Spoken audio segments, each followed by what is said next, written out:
Well, hello everyone, and greetings from Northern Michigan. This is Bob the Science Guy. Normally when I make videos, they're designed to target the science crowd. Today, I'm going to address the English majors that watch my channel. Now, every good story has got a script, and there are certain formulas that we use to develop scripts based on generations of storytelling. One such formula is something called the hero's journey. Now, the hero's journey is personified by the Star Wars franchise, so let's go over it real quick. Now, the hero's journey is broken into three basic acts. The first is the ordinary world. Then you go from the ordinary world to the supernatural world, where you have your adventures. And then you return with new knowledge to the ordinary world. Let's go through the 12 steps of the hero's journey in the setting of the movie Star Wars, which many of us are familiar with. Now, in the first act in the ordinary world, we meet Luke Skywalker. He is an ordinary kid, everyday guy, living on his Uncle Owen's moisture farm on Tatooine. Now, deep down, Luke knows that he's destined for greatness, and right now there's this rebellion going on, and there's adventure in the universe, but he's kind of stuck with his obligations in his regular life. Now, when he talks to his family about the great adventures, his Uncle Owen kind of puts a wet blanket on it. Then one day he meets Obi-Wan Kenobi, and he's told that his father was a great Jedi, and he is destined to become a great Jedi himself. But Luke refuses this call. He realizes that he has obligations back at home. But the stormtroopers are looking for C-3PO and R2-D2, and they end up barbecuing Uncle Owen and destroying the farm. Luke has nothing more to lose, and he decides to answer the call that old Ben gave him. Now the adventure truly begins. He meets his new friends. He meets Han Solo, he meets Chewbacca. The hidden agenda of R2-D2 is revealed. They rescue Princess Leia, having their first encounter with Darth Vader, who takes from him his mentor. Luke then reevaluates his mission with the help of his new friends. He then fully embraces his legacy as a Jedi in the Force, goes on to destroy the Death Star, and then returns to his newfound ordinary life as a rebel leader. Much as Star Wars had the script of the hero's journey, the science denial community has the script developed on Madison Avenue, written for Big Tobacco. So let's cue up the music, learn what this script involves, who paid for it, and why it was adopted by the science denial community.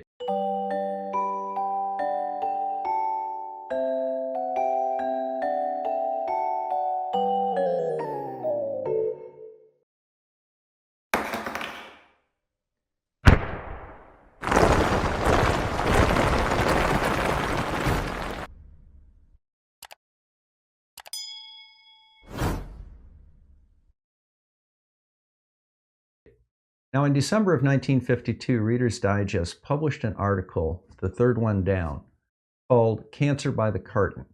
This outlined the current medical studies at the time that were establishing a link between smoking and lung cancer.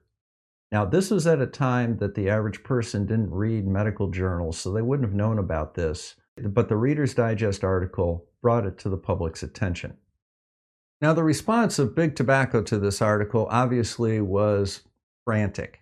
They had to come up with a way that they could somehow counter this evidence. At first, they tried to do it kind of on their own.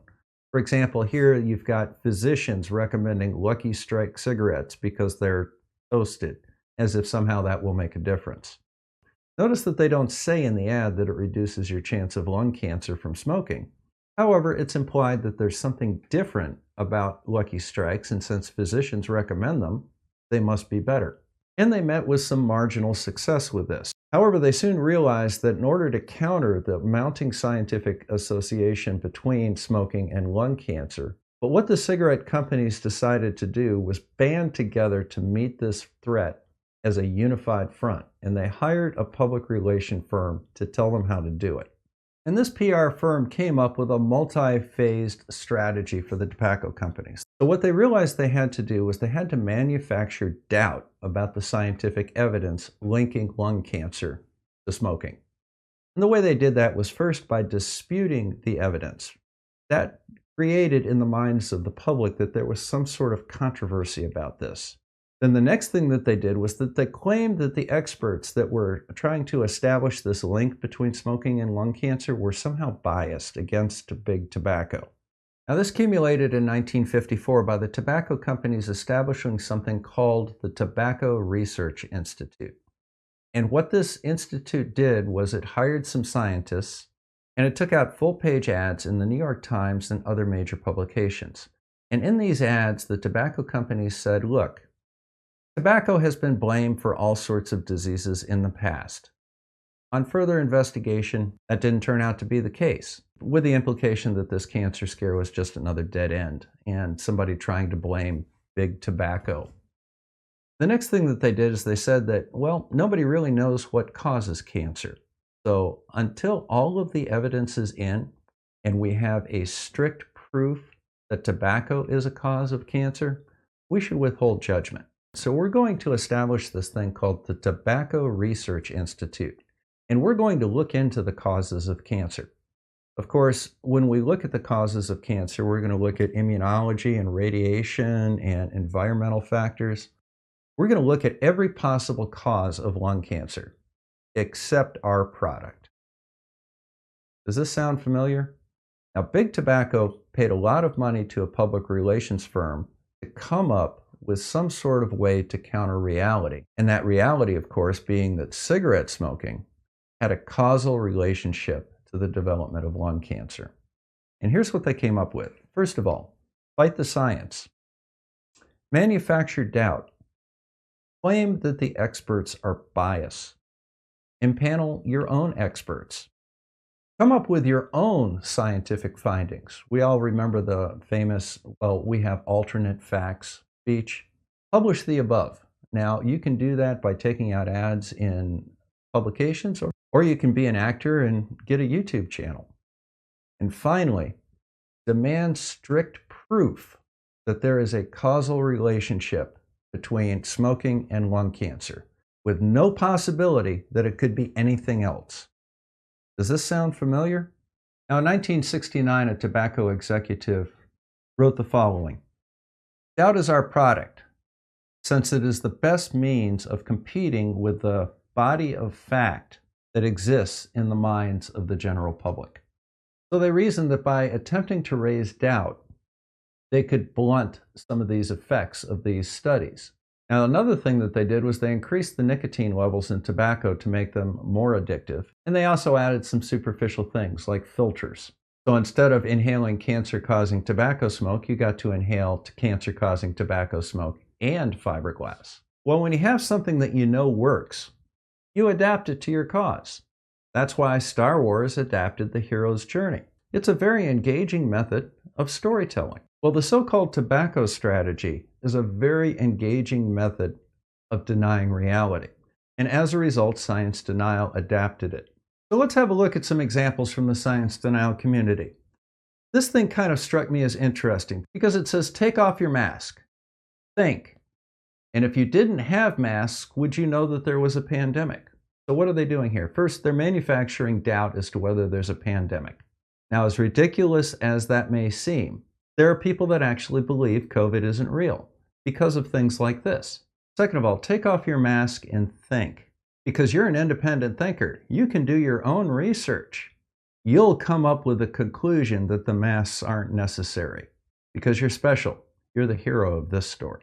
Well, when it comes to climate change, perhaps the scientists are actually all a bunch of pinkos, and they want to take away our God-given freedom to own guns because they want a disarmed population so the communists can take over. Vaccines, a manufactured pandemic to encourage government control and microchipping. Thank God there are heroes out there looking out for our best interest in making YouTube videos. Oh, wait. Dr. McIntyre actually put this very succinctly in a single sentence, and that is that being in denial leads to being a denier. The tobacco companies were in denial that tobacco caused cancer. The fossil fuel companies are in denial that their products causing global warming. The anti-maskers are in denial that COVID even exists or is a serious threat. Sometimes the best way that we can influence others to our way of thinking, that we can lie to them, is to first lie to ourselves. We lie to ourselves because we're more convincing to others when we believe something ourselves. So basically, the flat earth strategy is the tobacco strategy. It was developed and continues to be used by groups that have a vested self-interest in promoting an alternative reality. It could be an economic self-interest. It could be a political or ideological or even a religious self-interest. Now, in our next episode, I want to talk about the types of people that buy into these manufactured scripts and storylines. These scripts are developed by people that have a vested interest in promoting their alternative realities. And we'll see in our next episode why people fall for it. Make sure you hit that like and subscribe button. Our next episode on this series will be out next Monday. I hope you'll enjoy it. Hit that bell icon so you know when it's coming up. Take care, guys.